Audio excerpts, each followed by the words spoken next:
Hello students, my name is Mohammad Jafar Azam and I am here to prepare a short teaching video for Vedanta. Basically, I have done my graduation from Delhi University and post-graduation from Maulana Majrul Haq Arabic and Persian University.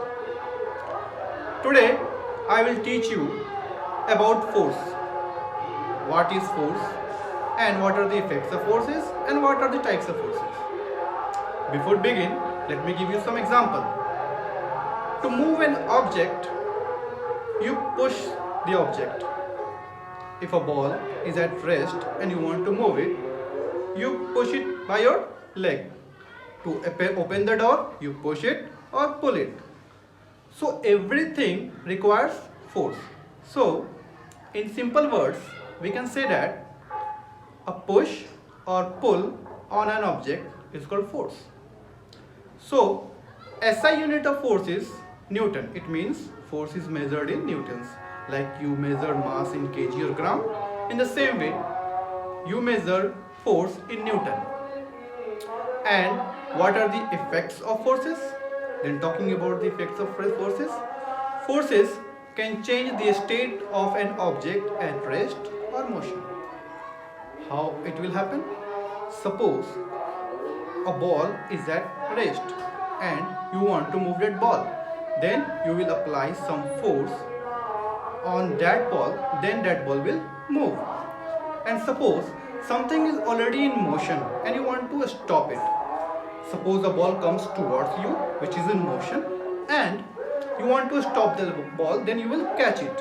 When you catch it, the motion of the ball stops. Why does this stop? Because you applied force.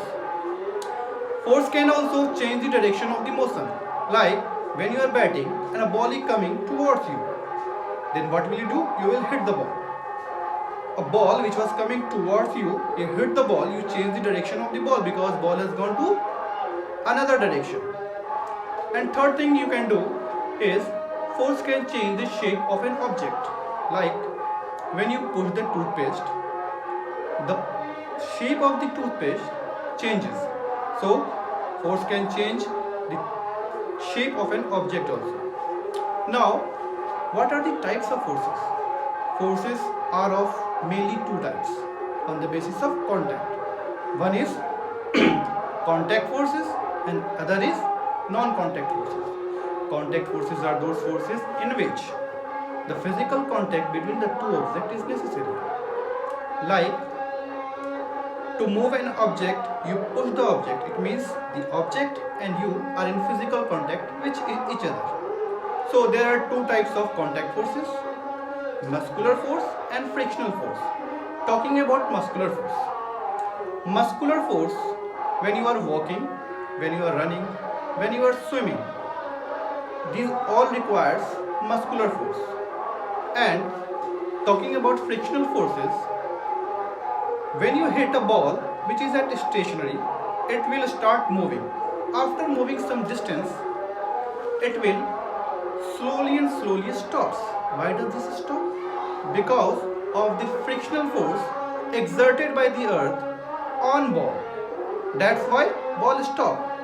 And in this, the ball and the earth are in contact with each other. That's why frictional force acts. Talking about non-contact force. Non-contact means the two objects need not to be in contact. Then how force will act? You might be wondering that if the objects are not in contact, then how force will act? Let me give you some example. In magnetic force, when you bring a magnet towards a nail or any metallic object, any metallic object will stick to that magnet. It means the magnetic power attracts the metal object. This is magnetic force. And the second one is electrostatic force. When you rub a comb or a ruler with your dry hair, what will happen? Some electrostatic charge will appear on comb. And when you put that comb close to some small pieces of paper, then small pieces of paper will stick to the comb. This is due to electrostatic force. In this case also, the two objects do not come physically in contact, but they got stick. And the third one is gravitational force. Gravitational force are the forces exerted by the earth. For example, when you throw something upward, then what will happen? It will eventually come back. Why does this happen?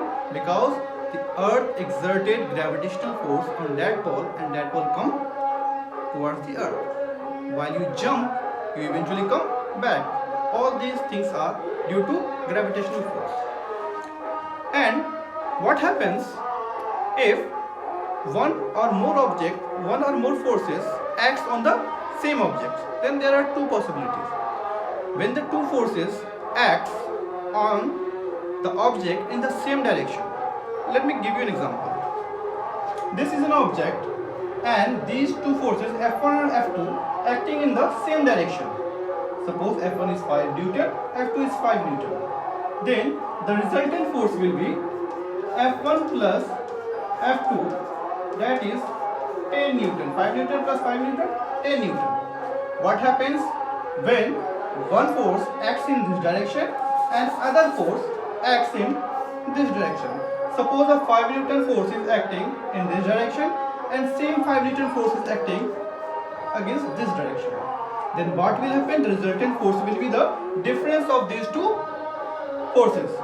5 Newton minus 5 Newton is equal to 0. It means the object will not move. So there are many things to talk about forces, but due to limitation of time, I will have to end here. I hope I am able to make you understand some facts about forces. Hope you like the video. Thank you so much. Bye bye.